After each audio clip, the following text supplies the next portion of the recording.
Okay, let's welcome back to Jason Education. Always have a question about my students that have problem on a lot of basic stuff in mathematics. So today I'm going to teach you a topic of proportion. Why proportion? Because a lot of time we try to compare items, and the way the school teaches like kind of systematic. They use algebra and maybe use a calculation this or that to get the answer.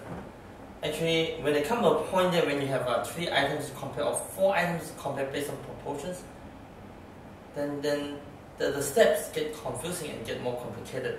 For myself, I have been doing this for my first year in New York, where I was teaching my students about the equations. When they compare 3 items, I was using the way that I was learned in my high school, but somehow I complete the question in about 1 minute. And then when I show my students, I spend about 5 to 10 minutes, I think 5 to 10 minutes to explain to them. When I ask them, do you guys understand? They said, yeah, I understand. And I ask them, do you know how to do it? No. If I give them a new question, they say no. So I was keep on thinking, how can I make this a little bit more simple, right? To make sure they understand how to do it. Of course, back then, we don't have that many accessible books around the places I can find. So I have to sit down and find a way to help the kids to understand better, and they can solve the problem faster. So then I use this for me for a long time, but maybe some of you can do better than I. And welcome to comment, right? So just want to share something about the idea, and hopefully more after this training, and most of the people can find a better way to do math. And don't make it too complicated. Math can be simple, science can be simple, right? Okay, let's start with proportion. Alright, proportions, or sometimes in high school we call it variations, right? Where we use the constant like y equal to kx or y equal to x over k. So we don't do this right now, we just do something that anybody can do. So I categorize proportion into 2 parts, which is direct proportions and inverse proportions. Direct and inverse. Now make it simple, make something that in math we always assume they're ideal. Okay, that means you don't have something that like different rates. Just assume that when you do something you're doing the same rate. So we just make things simplified. So just for example, let's say number of students, number of kids. Let's say they're eating pizzas, number of pizzas. Okay, so this is example that I always use in my class. Let's say I have 2 kids can eat 4 pizzas in like half an hour. So how about 3 kids can eat how many pizzas in 30 minutes? So technically we know the answer is 6. Because I want to put a very simple answer that you can see. So most of the time the teacher will tell you take 4 over x equal to 2 over 3. Or 4 over 2 equal to x over 3, doesn't matter.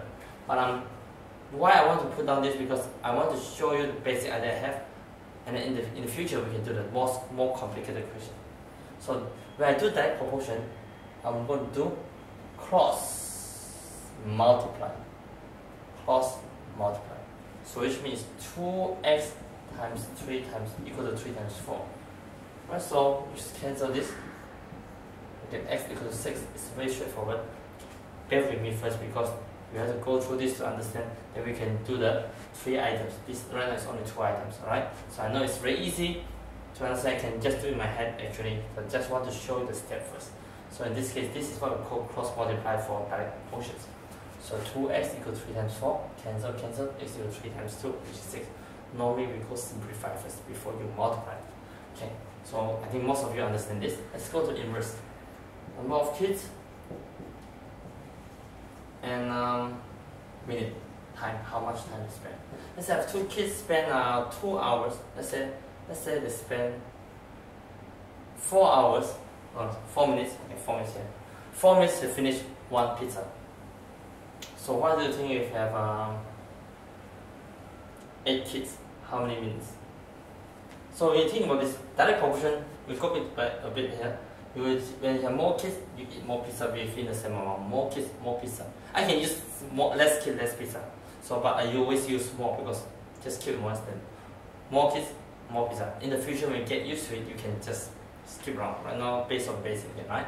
more kids, more pizza. Same direction, direct proportion.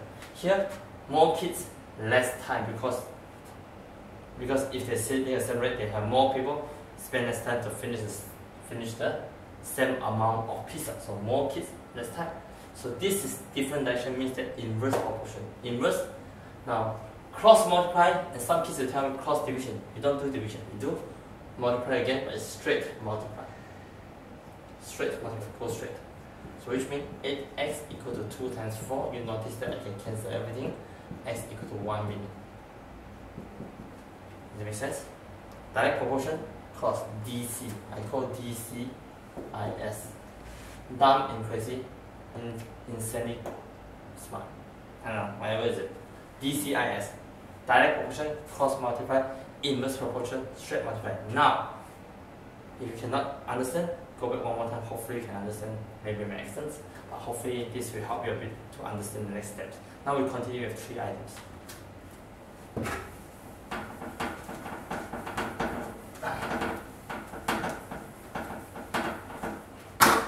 Now let's take a look.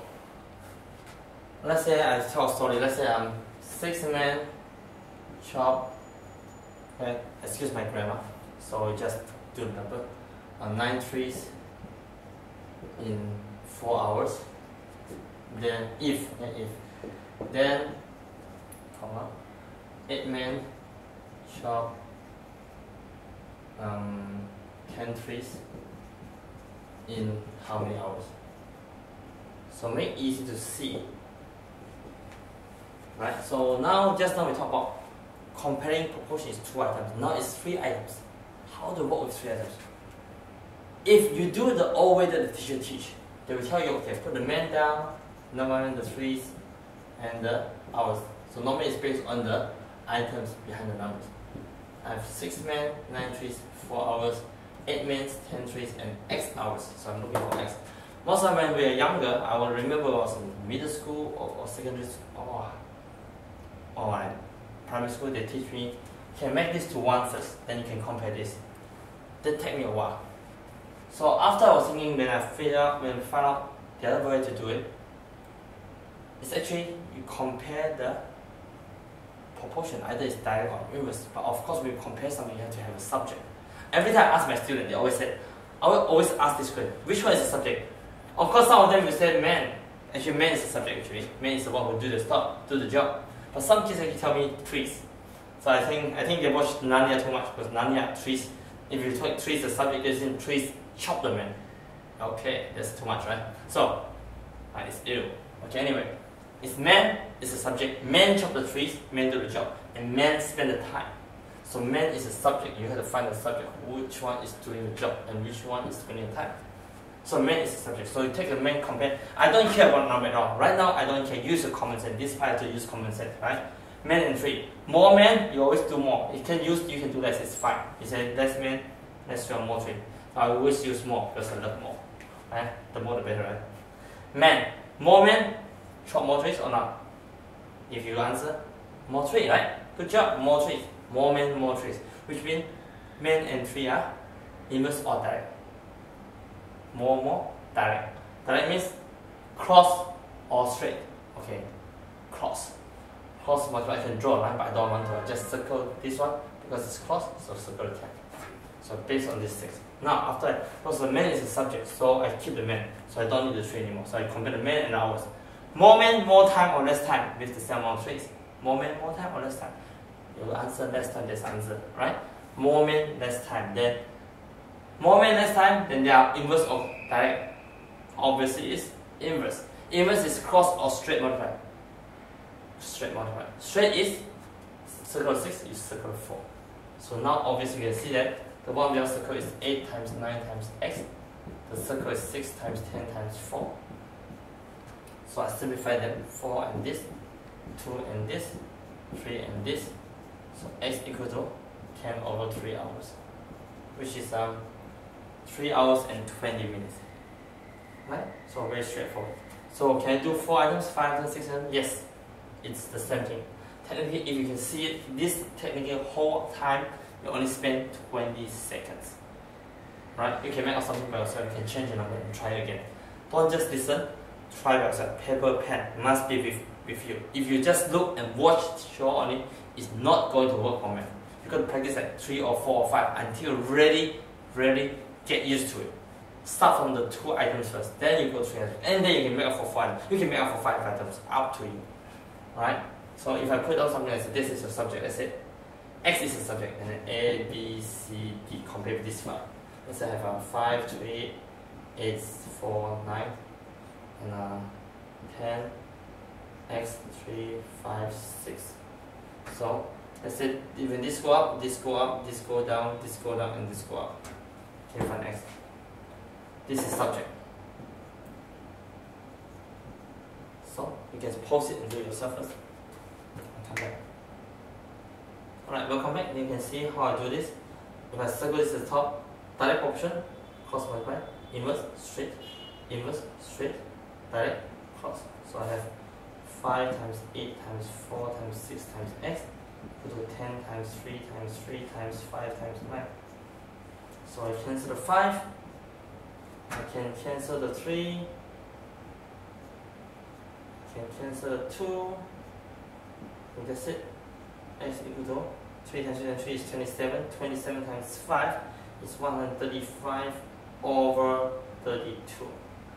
That's my final answer. It doesn't matter how many items I compare. You can do it like less than a minute or 20 seconds in this case. If you can see the question correctly, you just do it right away. Alright? So, this is my portion part. Hopefully you understand it, and hopefully this will help in the future. Thank you very much. See you next time.